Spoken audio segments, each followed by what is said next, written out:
poco de una introducción histórica.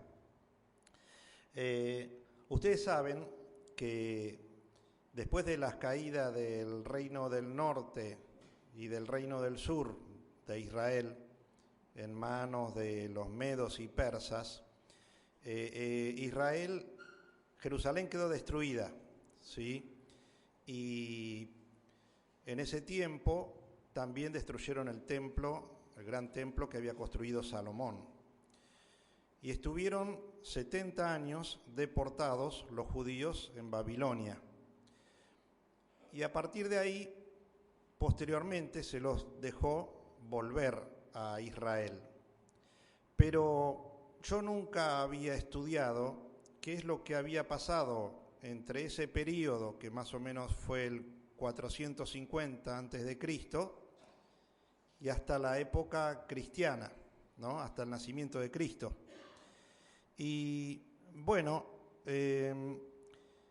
la cuestión es que después de los medos y persas, Alejandro Magno, que era un griego, que empezó a batallar a los 20 años y vivió hasta los 33 años, en esos 13 años hizo una conquista de todas las regiones conocidas.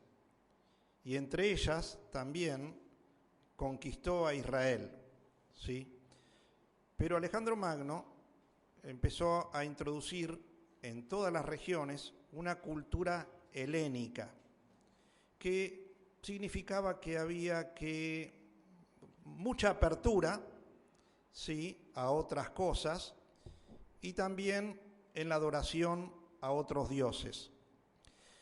Y la cuestión es que después de la muerte de Alejandro Magno, sus generales, como él no tenía descendientes, sus generales se repartieron todos esos territorios que llegaban hasta la India. Él había conquistado un imperio. Y al principio, los judíos gozaron de mucha tolerancia por parte de un grupo de generales de Alejandro Magno, tolerancia religiosa, que le permitían seguir haciendo sus cultos, y eso provocó un gran desarrollo económico, social en Israel. Fue un tiempo de mucha paz y prosperidad.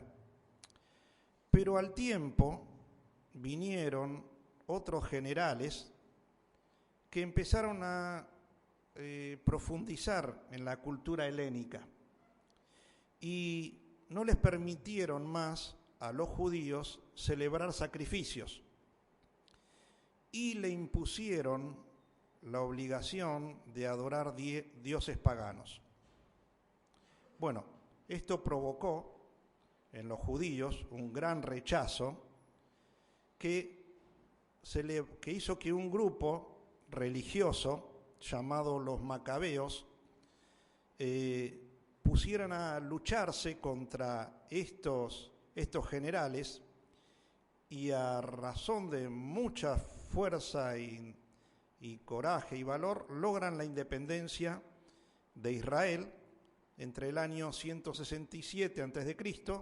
y por 100 años, hasta el año 67 a.C., ¿no? Del 167 al 67.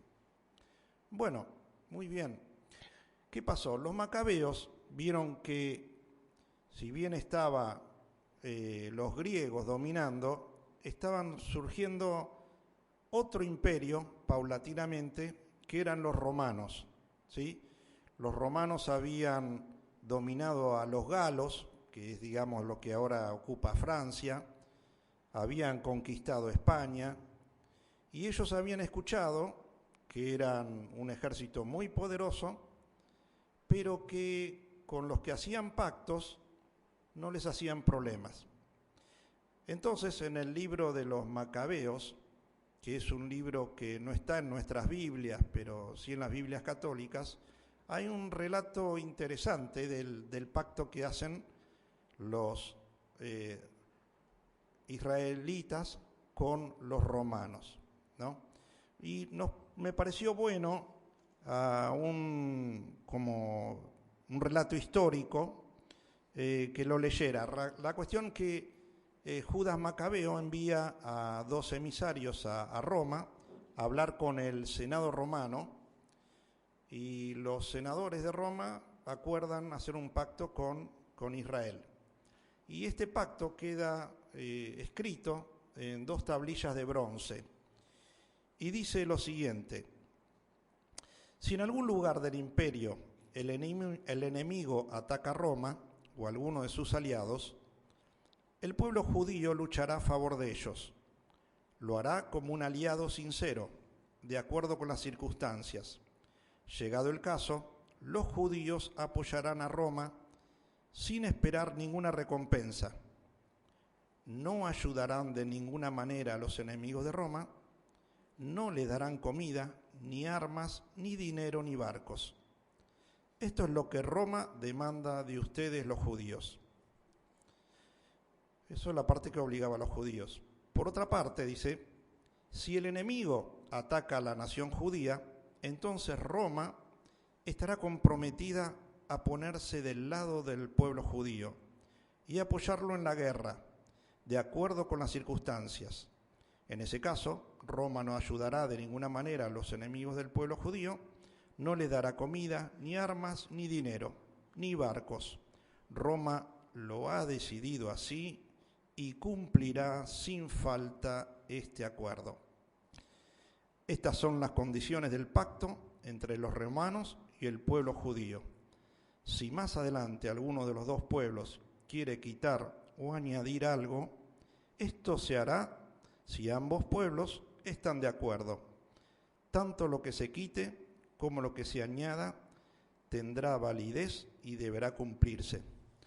La verdad que parece un escrito del tiempo actual, ¿no? Pensar que estamos hablando de más de 2000 años atrás y ya cómo se establecían pactos, ¿no? Entre pactos por escrito. La cuestión que los romanos ingresan a Israel, a la región de Judea, como amigos para defenderlo de los griegos, y paulatinamente van ejerciendo mayor poder, mayor dominio. Y aquí aparece un rey llamado Herodes, que para ustedes resultará conocido, que él gobernó del año 37 a.C. al año 4 después de Cristo. Este rey, que era rey de los judíos, no había sido impuesto por los romanos, pero sí tenía mucha relación con los romanos. Y fue un rey muy cruel, por un lado. Ustedes recordarán la historia de la matanza de los inocentes en Belén, cuando quiso matar al rey que venían a adorar los sabios de Oriente. Y bueno, la cuestión es que de a poco el Imperio Romano va avanzando en las decisiones de Israel. Entonces había un grupo que realmente no estaba de acuerdo porque entendían que esto era una sumisión. Y entonces empiezan a rebelarse contra los romanos.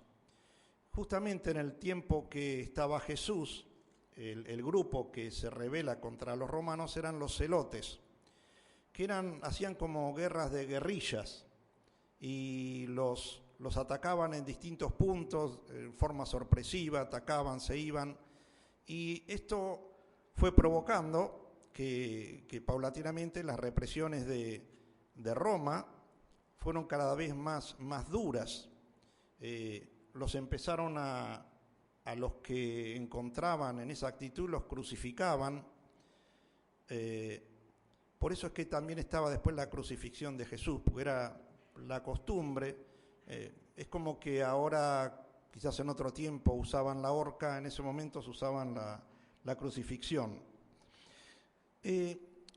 Entonces la cuestión que en Israel había, en el momento que nace Jesús y que Jesús está haciendo su ministerio, una gran deseo del pueblo judío, en muchos judíos, de tener una independencia real y total.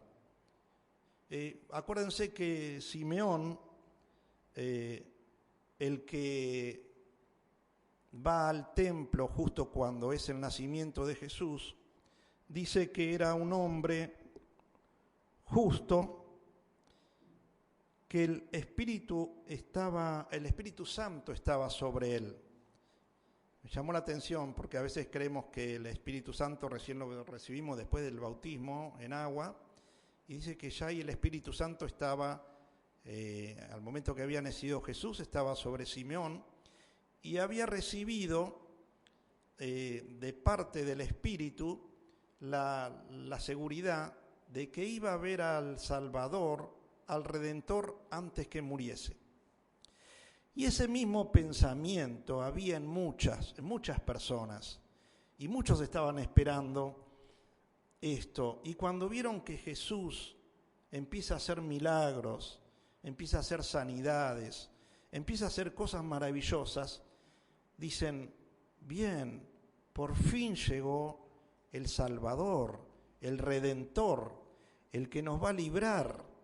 Fíjense, ellos habían sido dominados primero por los egipcios, después había sido dominado por momentos por los filisteos, por los madianitas, por otras tribus de esa época, cuando estaba David.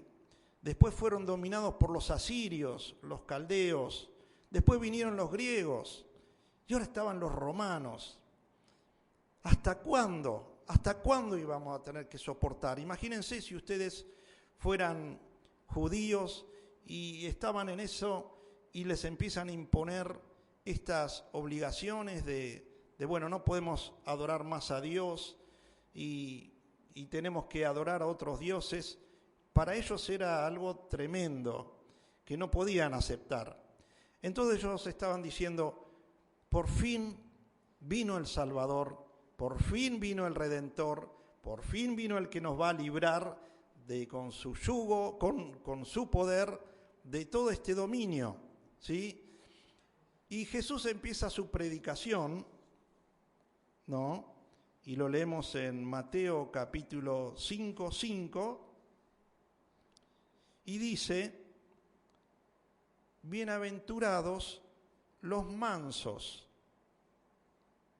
porque ellos recibirán la tierra por heredad. Y por eso los judíos dicen, ¿cómo los mansos? Pensaron lo mismo que pensamos naturalmente hoy nosotros. ¿Cómo que los mansos van a recibir la tierra? Siempre decimos, en el mundo está el pensamiento que el que va a conquistar es el guerrero, el triunfador, el dominante, el que tiene poder, el que tiene mayor fuerza, el que es más valiente. No el manso. ¿Cómo que el manso va a conquistar la tierra? ¿Qué clase de rey es este? ¿Qué mensaje nos viene a decir? ¿Cómo nos va a liberar este si está hablando de mansedumbre?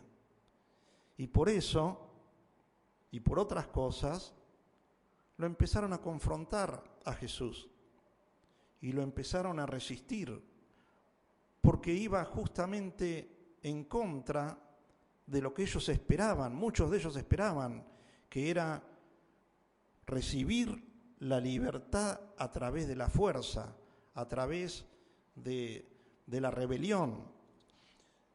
Y entonces, el mundo actual es lo mismo, ¿no?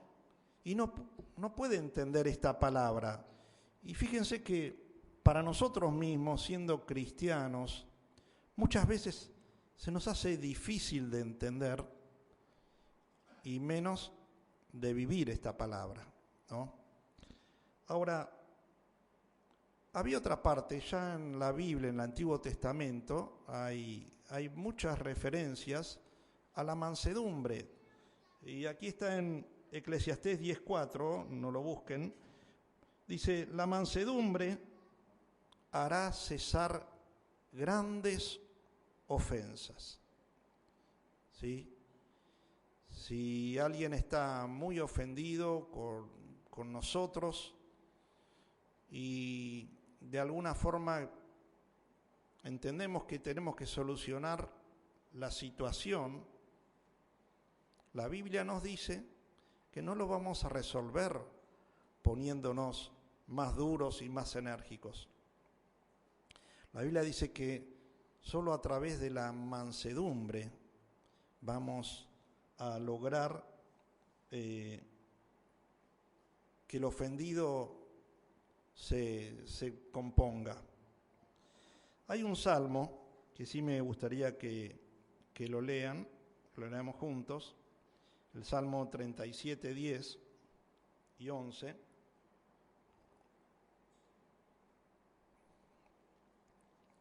Dice: pues de aquí a poco no existirá el malo. Observarás su lugar y no estará más allí. Pero los mansos heredarán la tierra y se recrearán con abundancia de paz. Los mansos van a heredar la tierra, ya lo decía en el Salmo. Hay otro proverbio, el 16:32. Mejor es el que tarda en airarse que el fuerte, y el que se enseñorea de su espíritu que el que toma una ciudad. Dice que es mejor, si podés dominar tu espíritu, que si sos capaz de dominar una ciudad.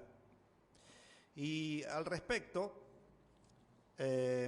siempre cuando voy a la alcaidía, muchas veces le relato a los muchachos la historia de un siervo que conocí en la unidad 21, que él era una persona muy morruda, muy fuerte.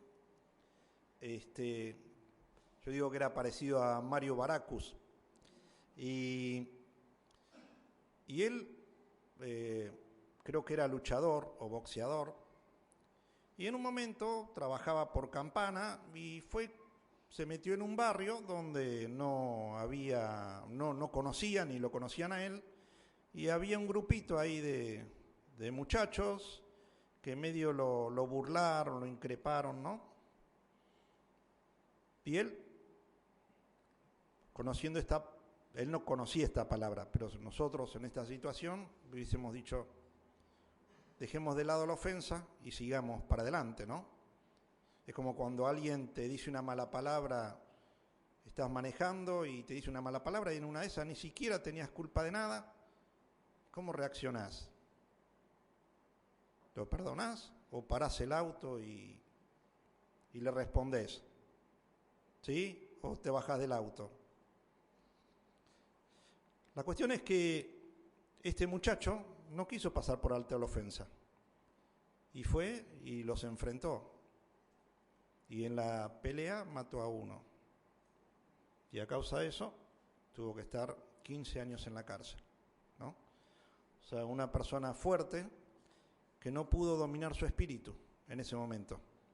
Después se arrepintió un montón de veces, pero ya el daño estaba hecho, ¿no? Entonces, busqué en el diccionario de la Real Academia Española qué es la mansedumbre. Porque si Dios nos promete, bienaventurados los mansos, bueno, es algo que tenemos que tratar de cumplir, porque dice que vamos a heredar la tierra, ¿sí? Y hay algunas definiciones de manso que dice: la primera, de condición benigna y suave. Dicho de un animal sería que no es bravo, no es un animal bravo. Dicho de una cosa que es apacible, sosegada, tranquila, como por ejemplo un aire manso o una corriente mansa. Ahora, piensen ustedes que es el mismo animal, ¿no?, el que puede ser un animal bravo, ¿no?, y que fue domesticado, ¿sí?, que fue amansado, y que entonces ese animal sigue teniendo toda esa fuerza, sigue teniendo esa velocidad que tenía antes, pero ahora cumple un buen servicio, ¿sí? Ahora sirve para bien. Un aire suave, ¿no?, aire manso, es confortable. Ahora, un aire fuerte puede convertirse en huracán, destructivo. Lo mismo una corriente mansa. Quien navega a vela, una corriente mansa, es algo muy lindo. Pero ¿qué ocurre si hay una marejada? ¿Sí? Es destructiva. Si hay un maremoto, destructivo. Entonces, hermanos, el tema es que ser manso no significa de que no somos valientes. Tenemos la misma fuerza, la misma voluntad, pero es una voluntad redirigida, ¿sí? Es una fuerza no incontrolable, sino una fuerza controlada. Dice, en el ganado lanar, o cabrío, o vacuno, es el macho o buey que sirve de guía a los demás. Me pareció interesante esto, porque aquel que es manso, fíjense cómo dicen que el manso es el que sirve de guía al resto del rebaño. No el bravo, no el que hace el animal que no está domesticado, sino el manso es el que sirve de guía y todos lo siguen. ¿Y cuál fue el ejemplo de Jesús? Tenemos un ejemplo de Jesús cuando él hizo la entrada triunfal a Jerusalén. Recuerden que hay una parte de la Biblia que él entra a Jerusalén, ¿sí?, como rey. ¿Y cómo hubiésemos entrado? Yo digo, ¿cómo hubiese entrado? ¿Cómo hubiese preparado yo mi entrada, no? Si yo, por ejemplo, o una persona, o un general, o un rey, ¿cómo hubiese preparado su entrada en la ciudad principal de ese reino? Y expresando la mayor fortaleza posible, los animales más fuertes, más aguerridos, quizás las armas que habían fabricado, los hombres bien armados, con lanzas, con escudos. Así es la entrada de un rey. Ustedes la vieron en las películas. Es así como nosotros, en nuestra imaginación, es la fortaleza de un rey, ¿no es cierto? ¿Y cómo entró Jesús? Dice en Mateo 21, 5, he aquí tu rey viene a ti, a Jerusalén, manso y sentado sobre una asna, sobre un pollino, hijo de animal de carga. O sea, que Jesús fue con lo más humilde que tenía a su disposición. Y encima lo tuvo que pedir prestado, porque fue y le dijo, andá y pedile el pollino, que después se lo vamos a devolver. Esa fue la enseñanza de Jesús, que está siempre muy relacionada esa mansedumbre con la humildad. Y vemos que Jesús también, hablando, ¿no?, fue humilde en su nacimiento. Podríamos haber hecho, Dios podría haber dicho, mira, que mi hijo nazca en el palacio real más importante de la tierra. Eso es lo que quiero para mi hijo. ¿Dónde nació Jesús?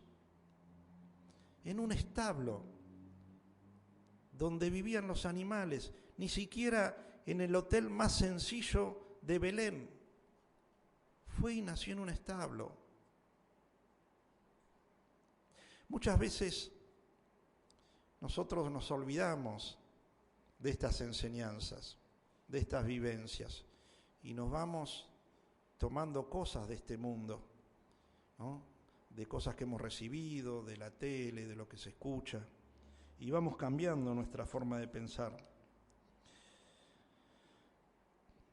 Voy a hablar de un ejemplo de la Biblia, de Abraham, ¿sí? Hay otros ejemplos, pero vamos a ir uno solo. En Génesis, Dios escoge a Abraham y le promete una tierra, y le dice: vete de Ur de los Caldeos y anda a una tierra que yo te voy a mostrar. Y la tierra donde finalmente se va y se establece es lo que ahora es Israel. Bueno, la cuestión es que dice que este hombre, Abraham, empezó a tener mucho ganado y mucha riqueza. Pero también su sobrino, el que lo había acompañado: tío, ¿me dejás ir con vos? Bueno, dale, venite. Lot también tenía mucho ganado. Y que el lugar donde estaban no alcanzaba para darle de comer a los dos rebaños, a los rebaños de ambos. Y ya había problema entre los pastores de Abraham que peleaban, y eso no sería que, che, mirá, mejor correte, porque ya habría realmente algunas discusiones muy fuertes, ¿no? Se habrían ido a las manos a veces, ¿no? Y dice que había pelea porque no alcanzaba la tierra para ellos. Entonces, Abraham vio que esto no tenía solución, porque no iba a haber lugar para los dos. Entonces, ¿qué podría haber dicho Abraham? Hey, Lot, escúchame, yo te dejé venir conmigo, pero acordate, el pacto lo hizo Dios conmigo, no lo hizo con vos. A mí me llamó. Lot, sujetate a la autoridad, sé sumiso, hacé lo que yo te digo y te va a ir bien. Mirá, mejor que no te metas conmigo. Yo soy más poderoso que vos. Si pelean, va a perder, Podría haber dicho así. Y Lot tendría que haberse ido. No tenía ni la autoridad ni militar, ni espiritual para ganarle a Abraham. ¿Y cuál fue? O sea, Abraham tenía todas las de ganar. ¿Y cuál fue la actitud de Abraham? Miren, vamos a leerlo, Génesis 13:8. Muy interesante, porque en nuestra vida se dan muchos casos donde nosotros tenemos que defender lo nuestro y muchas veces tomamos decisiones muy, muy equivocadas. Bueno, acá dice, Génesis 13:8. Entonces Abraham dijo a Lot: no haya ahora altercado entre nosotros dos, entre mis pastores y los tuyos, porque somos hermanos. ¿No está toda la tierra delante de ti? Yo te ruego que te apartes de mí. Si fueres a la mano izquierda, yo iré a la derecha. Y si tú decides la derecha, yo iré a la izquierda. Yo cedo. Y alzó Lot sus ojos y vio toda la llanura del Jordán, que toda ella era de riego, los mejores pastos, el mejor lugar para vivir, como el huerto de Jehová, como la tierra de Egipto en la dirección de Zoar. antes de que destruyese Jehová a Sodoma y Gomorra. Entonces Lot escogió para sí toda la llanura del Jordán, y se fue Lot hacia el oriente, y se apartaron el uno del otro. O sea que claramente Abraham, así visto humanamente, llevó toda la de perder, teniendo posibilidad de tener toda la de ganar. Él cedió. E indudablemente yo estoy seguro que esto le causó mucha mala sangre con su gente. Porque a la gente no es lo mismo ir y llevar las ovejas a un lugar donde hay pastos, que tener que subir al cerro allá y recorrer más kilómetros para irle dando de comer porque hay pocos pastos. Eso le habrá generado muchos conflictos con sus dependientes, con sus siervos. Sin embargo, Lot actuó de esa forma, con humildad, fue manso, no quiso pelear. ¿Y cuál fue lo que Dios le dijo después? Fíjense que inmediatamente tiene una respuesta de Dios, ¿no?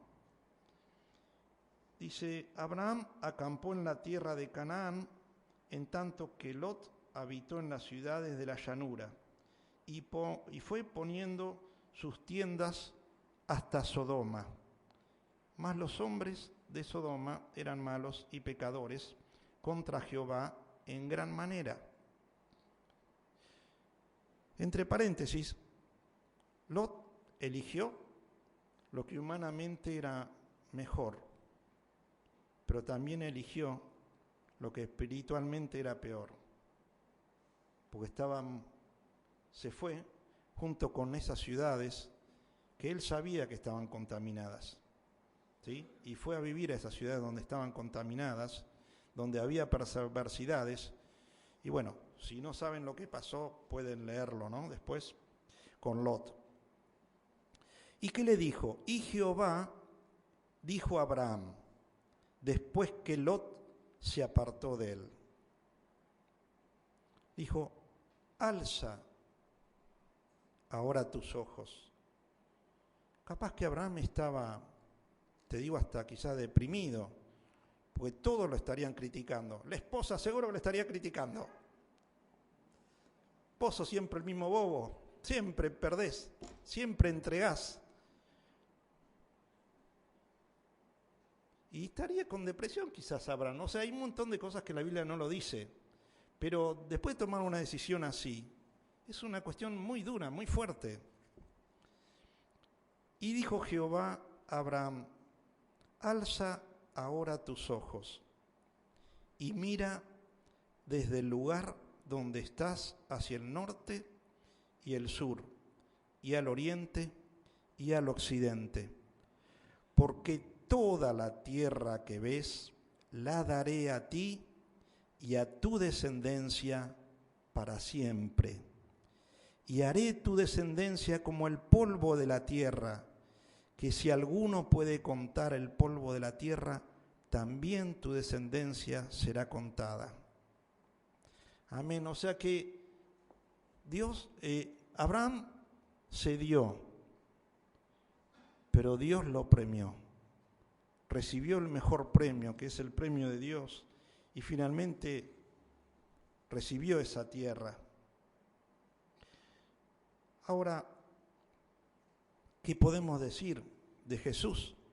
¿Sí? Jesús, él mismo lo expresó en Mateo 11, 28 y 29.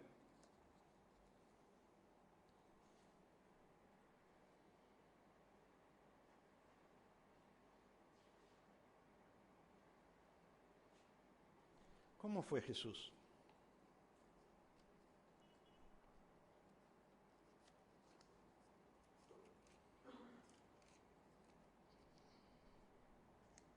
Dijo así,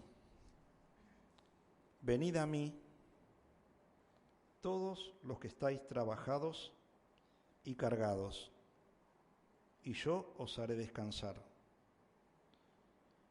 Llevad mi yugo sobre vosotros y aprended de mí, que soy manso y humilde de corazón, y hallaréis descanso para vuestras almas.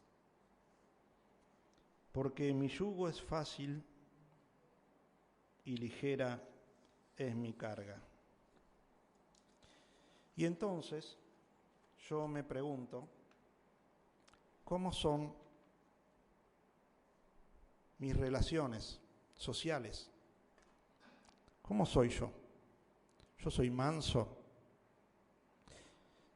Soy manso con mi familia, con mis hijos, con mi esposo. Soy manso con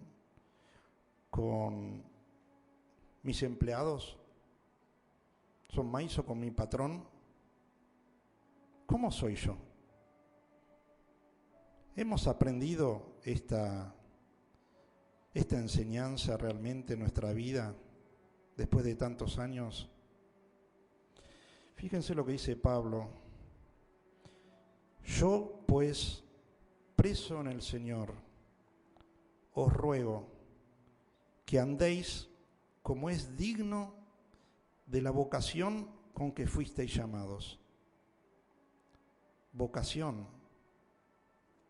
¿Qué vocación fuiste llamado? ¿Sabes? ¿Te olvidaste después de tantos años? De tantos años de cristiano, ¿te olvidaste cuál es la vocación que tenemos? ¿Te olvidaste de vivir así?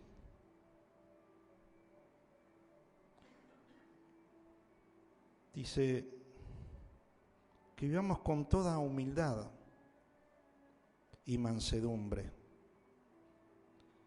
soportándoos con paciencia los unos a los otros. Hermanos, a mí me falta la paciencia, realmente. Hay cosas que en el día tras día me cuesta.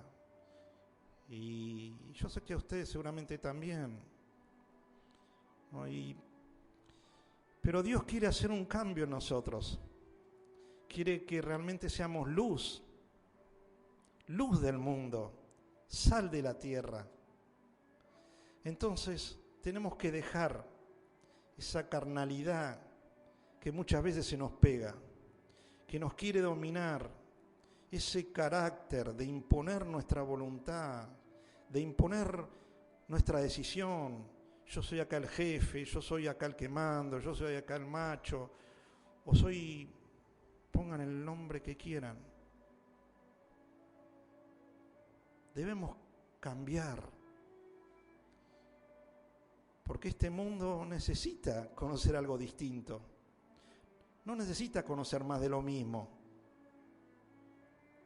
¿Sí? Los animo a hacer un nuevo compromiso con Dios, a volver a decir, Señor, aquí estoy, haceme manso, haceme humilde. No es algo que vamos a lograr de un día para el otro, esto es como un trabajo donde uno de alguna forma tiene que ir destruyendo su orgullo, su vanidad y decir, Señor, aquí estoy, haz conmigo tu voluntad, transfórmame, cámbiame, Señor, que pueda yo amarte, amar a los que están conmigo. Si hay alguien que me trata mal, que me dice mal las cosas, o que no hace los trabajos como yo quiero, como yo espero, que pueda corregir con paciencia, con amor. ¿Sí? Si estoy mal no me gusta cómo lo hacen las cosas mi señora, mi esposo, que pueda hablar con amor, con mansedumbre, con paciencia. Amén. Señor, aquí estamos. Realmente tus palabras nos conmueven y nos dice, es muy, hasta podríamos decir, difícil poder cumplir esto. Por eso necesitamos la presencia, la llenura de tu Espíritu, la llenura de tu Espíritu Santo y ser renovados en tu Espíritu para poder andar y caminar en victoria cada día. Señor, por eso te pedimos que perdones nuestros pecados, perdones nuestras faltas y nos des nuevas fuerzas para avanzar, nuevas fuerzas para continuar el camino, aunque sea duro y sea difícil. Vos nos dijiste que aprendamos de ti, que eras manso y humilde de corazón, y que íbamos a encontrar el descanso en nuestras almas. Muchas veces buscamos ese descanso en otras cosas, en otros placeres, en otras distracciones, y no lo encontramos. Por eso queremos estar más cerca de ti, querer aprender a estar más contigo, pasar más tiempo con vos. Ayúdanos, Señor. Bendito sea tu nombre. Amén. Amén.